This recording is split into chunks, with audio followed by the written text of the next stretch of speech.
What is up, everybody? It is Alex from Heavy New York calling from Zoom again. It is the first interview of the year 2023, and we are here with Tim Ripper Owens. It is so great to have you here, man. Thanks for being here. Good to be here, bud. Good to be here. It's so awesome to have you here. This new album, Return to Death Row, is just an absolute killing spree of an album. Epic, epic track. What was the sort of thought process with the making of this? Was there sort of like a preconceived vision? Was this like a more experimental process? How did Return to Death Row see the life, as I might say? Well, Jamie Joss has been trying to get me to do this for about 10 years, I think. He's been, he's like, man, Jugulator rocks and Beyond Fear rocks. And I love your aggressive vocals. And, it's kind of what I grew up doing anyways. And, he just finally, 25th anniversary of Jugulator was coming up and I had a little bit of time and he said, let's do it. We did an interview and I said, yeah, let's do it, man. Get a hold of me and let's work on it. So that's really how it started. He started sending me songs and the ideas and I'm like, man, this is great stuff. And, we just went from there.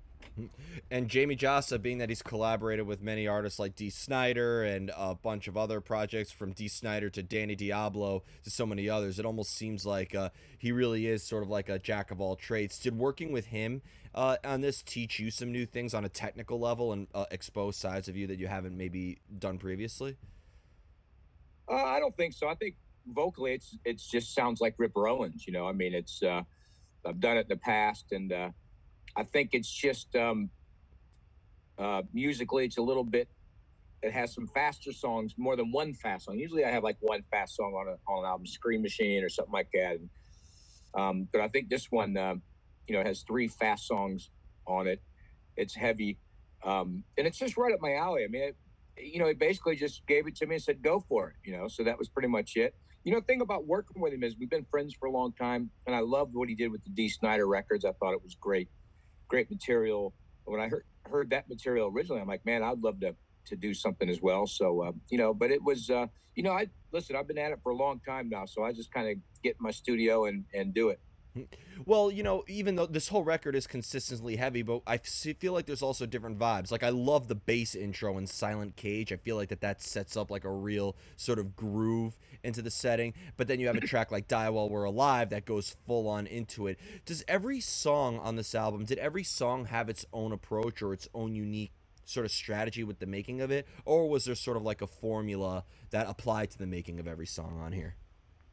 I don't think there was a real formula. I think we just went for it. Songs like "The Night, Take It Back," that was a little different for me. I felt like it was a very '80s kind of song. My favorite is "Heroes Dare." Just got that crunchy guitar straight at you.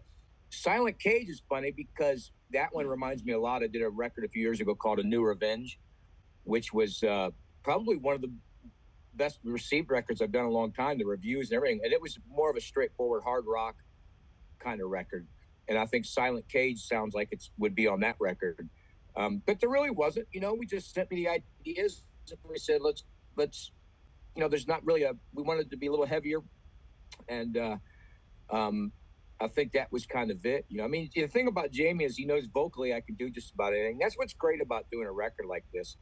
It's not like I'm trying to sing a different style because it sounds just like me. It's got high notes, low notes, heavy, mellow. Jamie knows. He's seen me get on stage with Sepultura and sing. He's seen me sing Pantera songs. He's seen me sing, an Iron Maiden song or whatever. He knows that I can do anything. So that's what's fun about it. He's like, here's the idea, and then I just went for it, and it really came together fast vocally. I did my vocals here, and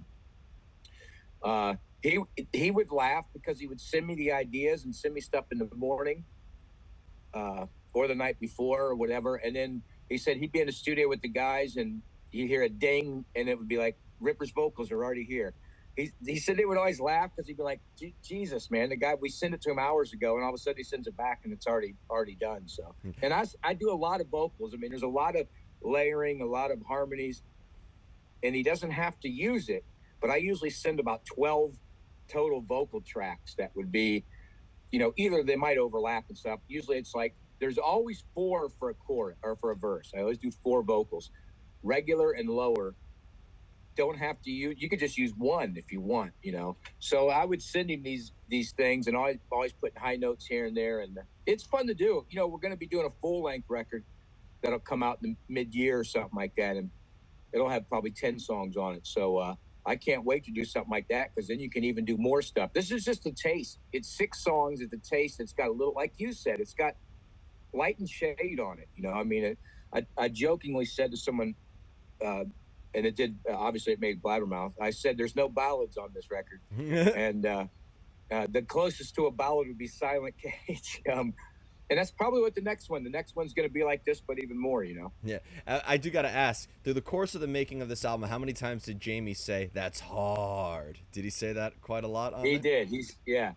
Yep. Yeah, he would. I remember the very first song. It was the very first song. I can't remember. I think the first song was Die While We're Alive we did. And he was like, I sent him the track, and he just sent back, was, holy shit, because usually you would go to the studio. I imagine D did and stuff, but, I just wanted to do it all myself and sit here by myself and do it. And yeah, he was always excited with things. And sometimes I would send him something and go, hey, I redid this. I thought I could sing it better. But yeah, he would.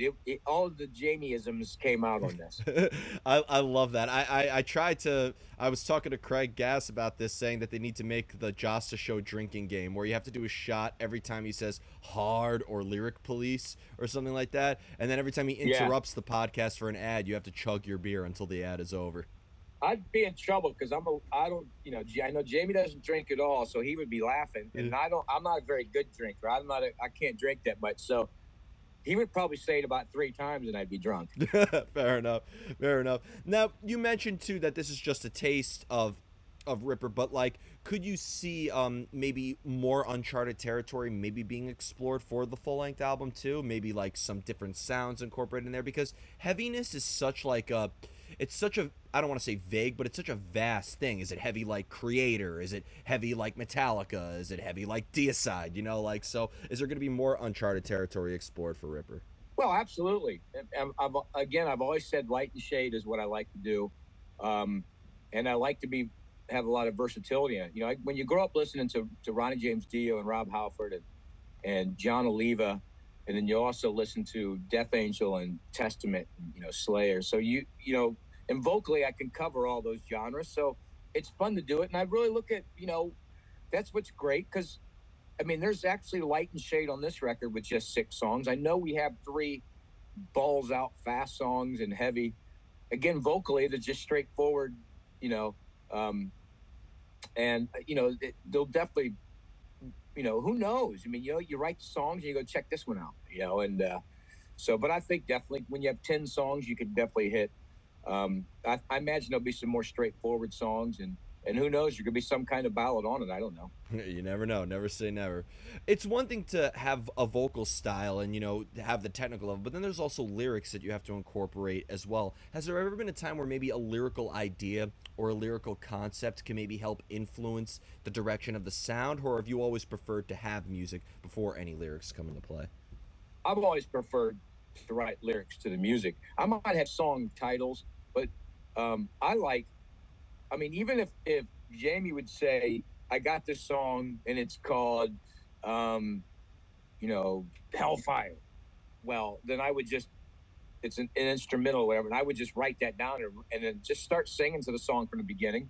It's weird how I do it sometimes. I did a band called Pyramid, which is a progressive metal band, and I did 2 guest vocals on 2 records, and one just came out.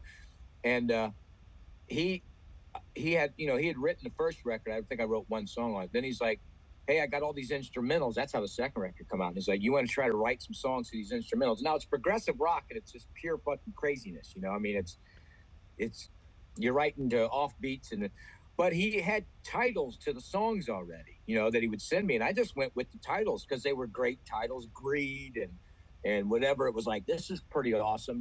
Rage is the name of the record, and so it was easy, and I would just start the record off and then start kind of singing as it went on, and that's how the lyrics came together. I just told a story as the thing went on. You do it different, but I prefer to write to the music. Mm-hmm. Well, when it comes to getting that inspiration, whether for the vocals themselves or the lyrics, do you almost kind of need to put yourself in a specific state of mind in order to let the sort of creative energy flow, or does inspiration just strike out of the blue for you?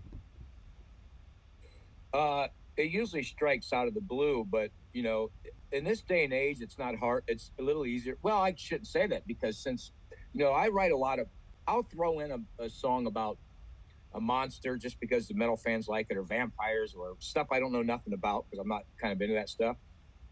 The darkness, or I wrote Scream Machine. That was the last song I wrote on Beyond Fear, and it was about a metal monster. But usually I just write about everyday life, whether it's my personal life or what's going on in the world, and I've done that a lot. I mean, since Beyond Fear, I remember writing songs telling lies, and the faith, and Save Me, and a lot of songs about everyday life. You just kind of do it. I think of what's going on, and there's always some story or craziness. I'm not a big fan. I'm not a big writer of. I mean, I'll do some songs for the fans too, and sing about them, but I don't really sit down and write one about Dungeons and Dragons and things like that. I write about everyday life.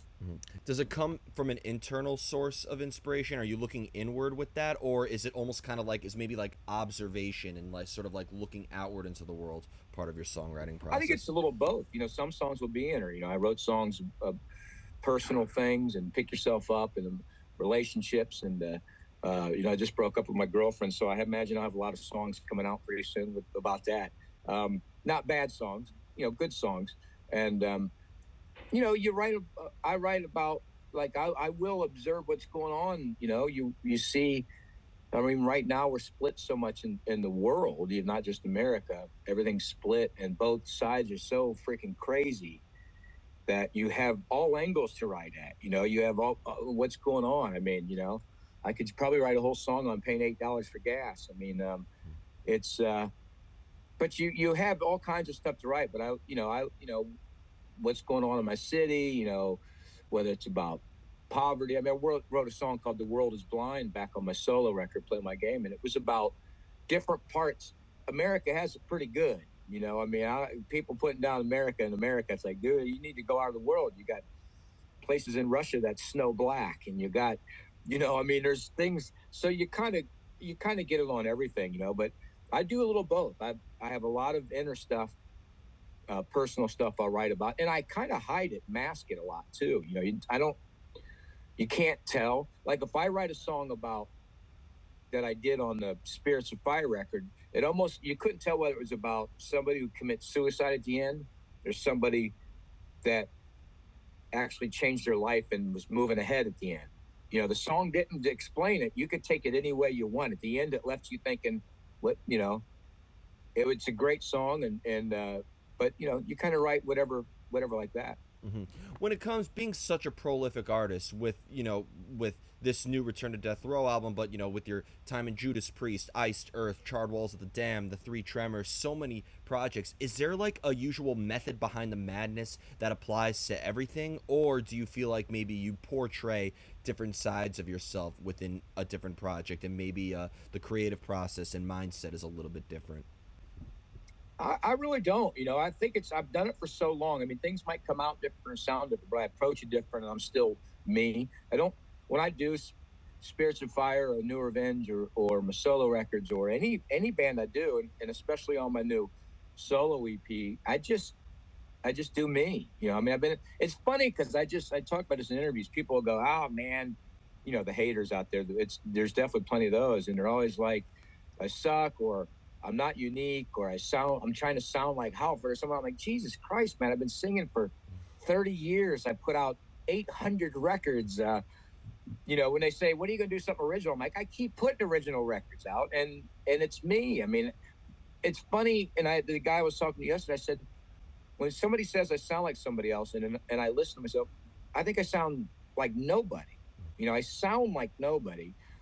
And yeah, styles might be the same. I hit high notes. I mean, Yeah, who so does King that's Diamond. Like, I hit uh you know all the way from death metal type tones underneath vocals. I mean, I did that on Jugulator. I mean, I do everything. I just sing like me and do what the song needs me to sound like. Like I said, that's when the characters come out. You look at a song and you go, yeah. And that's what's great. The new KK's Priest record I'm working on. It's a little ballsier, this one too, which I really like. That it has more of the punch of the vocals than it did on the first one. But this record, when I do them all the same. And this one is one of my favorites. This new EP, and I can't wait for people to get it. Really. Absolutely, absolutely. And when it comes to like also the sort of inspiration and energy that you create, because sometimes you're working on a song for a long period of time, days, weeks, months, maybe even years. I feel like every song you create in your catalog captures a moment in a way. Do you feel like maybe the longer you work on something though, the harder it is to sort of like maintain that inspiration or that spark that initially started the idea?